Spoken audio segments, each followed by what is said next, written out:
नमस्कार, टुडे उत्तराखंड में आपका बहुत बहुत स्वागत है।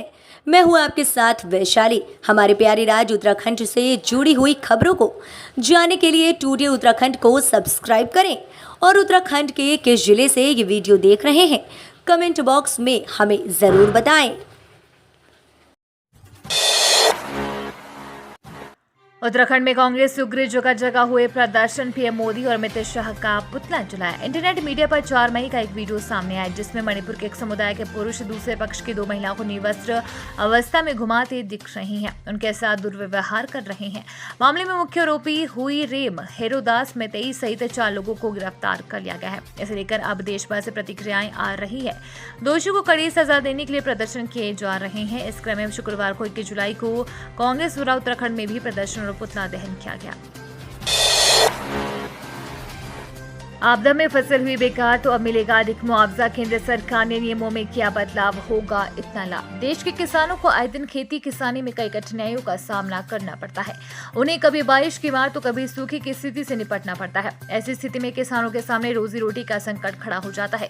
आपदा में होने वाले नुकसान से किसानों को उबारने के लिए केंद्र सरकार ने मुआवजा राशि के नियमों में बदलाव किया है। सरकार ने असिंचित क्षेत्र में मुआवजा राशि 6800 से बढ़ाकर 8500 प्रति हेक्टेयर और सिंचित क्षेत्र में मुआवजा राशि 13,500 से बढ़ाकर 17,000 प्रति हेक्टेयर कर दिया है। बाढ़ प्रभावित इलाकों में पहुंचे सीएम, आपदा क्षेत्र किया घोषित, 3 माह का बिजली बिल भी किया माफ। मुख्यमंत्री पुष्कर सिंह धामी शुक्रवार को हरिद्वार के बाढ़ प्रभावित इलाकों का निरीक्षण करने पहुंचे। लक्सर और कानपुर के बाढ़ प्रभावित इलाकों को उन्होंने आपदाग्रस्त क्षेत्र घोषित करने के साथ ही 3 माह के बिजली के बिल माफ करने की घोषणा की। इसके अलावा उन्होंने सहकारी बैंकों के लोन की किश्त 3 माह तक स्थगित रखने की भी घोषणा की। उन्होंने इस संबंध राष्ट्रीयकृत बैंकों से भी अनुरोध करने की बात कही। मुख्यमंत्री धामी ने इससे पहले डाम कोठी में उन्होंने अधिकारियों के साथ बाढ़ प्रभावित क्षेत्र में हुए नुकसान और राहत बचाव को लेकर समीक्षा बैठक की। इस दौरान उन्होंने कहा कि जल भराव और बाढ़ प्रभावित शहरी और ग्रामीण क्षेत्रों के लिए विस्तृत ड्रेनेज प्लान भी बनाया जाएगा।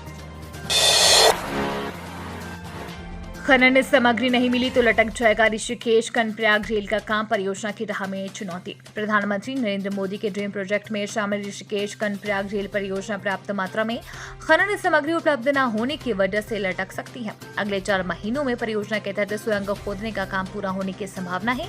इसके बाद के कार्य के लिए रेलवे विकास निगम लिमिटेड को 2 करोड़ मीट्रिक टन से अधिक अच्छी गुणवत्ता वाली खनन सामग्री की आवश्यकता होगी। चिंता की वजह है प्रदेश की नदियों में मशीनों की सहायता से खनन करने पर न्यायालय की रोक लगी होना। निगम प्रबंधन को प्रोजेक्ट समय पर पूरा करने के लिए भारी मात्रा में लगातार अच्छी गुणवत्ता की आरबीएम की जरूरत है। इसके लिए निगम ने प्रशासन से प्रोजेक्ट के आसपास के कुछ नदी क्षेत्रों में खनन की अनुमति मांगी है।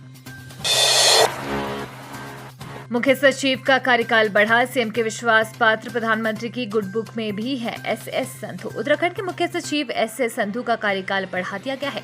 एसएस संधू को 6 माह का सेवा विस्तार मिला है। वो इसी महीने रिटायर होने वाले थे। मुख्य सचिव एसएस संधू को बद्रीनाथ केदारनाथ पुनर्निर्माण की महत्वपूर्ण जिम्मेदारी मिली है। मुख्य सचिव एसएस संधू को मुख्यमंत्री पुष्कर सिंह धामी का विश्वास पात्र माना जाता है। प्रधानमंत्री कार्यालय उनके सेवा विस्तार के पक्ष में था। डॉक्टर संधू प्रधानमंत्री की गुड बुक में है। वहीं दूसरी तरफ मुख्य सचिव डॉक्टर एसएस संधू ने सचिवालय में राज्य में युवाओं के लिए विभिन्न क्षेत्रों में संचालित योजनाओं की जानकारी युवाओं तक पहुंचाने के लिए आयोजित किए जा रहे युवा महोत्सव 2023 की तैयारियों के संबंध में बैठक की।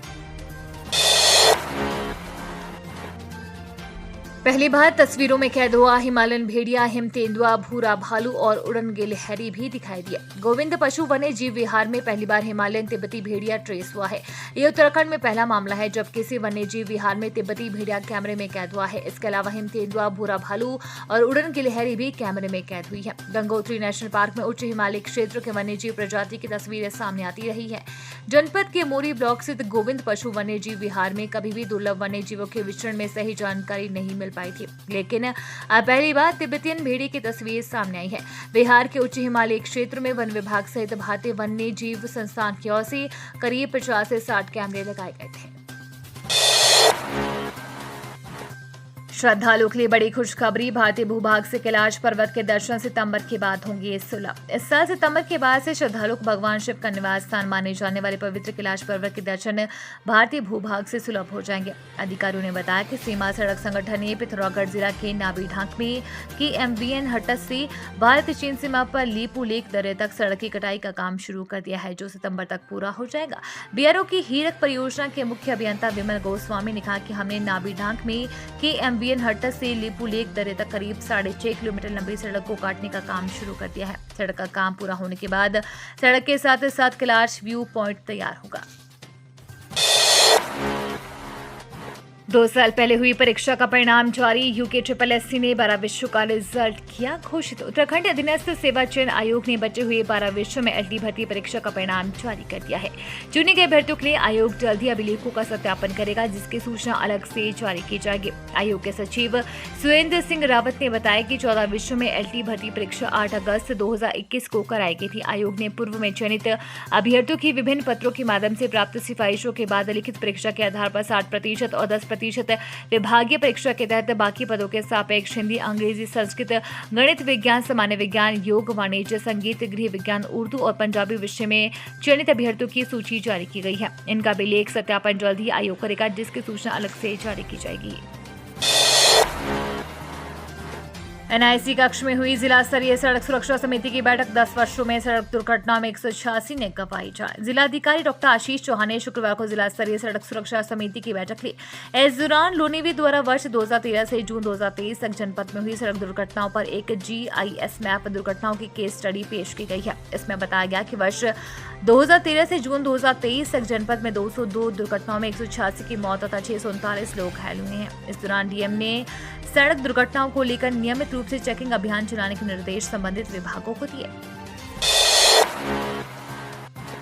विश्व धरोहर फूलों की घाटी में फूलों का दीदार करने बड़ी संख्या में पहुंच रहे पर्यटक। विश्व धरोहर उत्तराखंड के चमोली जिले में स्थित फूलों की घाटी में बेशुमार रंग बिरंगे फूल खिले हैं और इन फूलों का दीदार करने के लिए बड़ी संख्या में पर्यटक यहां पहुंच रहे हैं। सिखों के पवित्र हिमालयी तीर्थ हेमकुंड साहिब आने वाले श्रद्धालु को भी इन दिनों प्रकृति के सुंदर नजारे देखने का मौका मिल रहा है। हेमकुंड साहिब के पैदल मार्ग के आसपास ही इन दिनों राज्य पुष्प, ब्रह्म कमल सहित विभिन्न प्रकार के पुष्प खिले हैं। फूलों की घाटी से लेकर हेमकुंड साहिब तक पूरी घाटी रंग बिरंगे फूलों के मनमोहक छटा बिखेर रही है, जिससे आने वाले यहाँ श्रद्धालु और पर्यटक खासे उत्साहित हैं। क्षेत्र में धारा 144 लागू। शत्रु संपत्ति से अतिक्रमण हटाने को जिला प्रशासन ने कसी कमर। शहर के मेट्रोपोल स्थित शत्रु संपत्ति से अतिक्रमण हटाने को लेकर जिला प्रशासन ने कमर कस ली है। ध्वस्तीकरण कार्यवाही के दौरान कानून व्यवस्था न बिगड़े, इसको लेकर मेट्रोपोल परिसर व उसके आसपास 100 मीटर की परिधि में धारा 144 लागू कर दी गई है, जिससे क्षेत्रवासियों में हड़कंप मचा हुआ है। प्रशासन की ओर से 134 अतिक्रमण हटाने के आदेश पर लोगों को नोटिस जारी किए। गुरुवार को परगना मजिस्ट्रेट राहुल शाह ने आदेश जारी कर कहा कि मेट्रोपोल कंपाउंड व 100 मीटर परिधि में 5 या 5 से अधिक लोगों के एकत्रित होने, किसी भी प्रकार के सभा जुलूस आयोजित करने पर प्रतिबंध रहेगा। तो ये थी हमारे प्यारे राज्य उत्तराखंड से जुड़ी हुई कुछ खास और अहम खबरें। इस तरह की लेटेस्ट अपडेट पाने के लिए अभी सब्सक्राइब करें टुडे उत्तराखंड चैनल को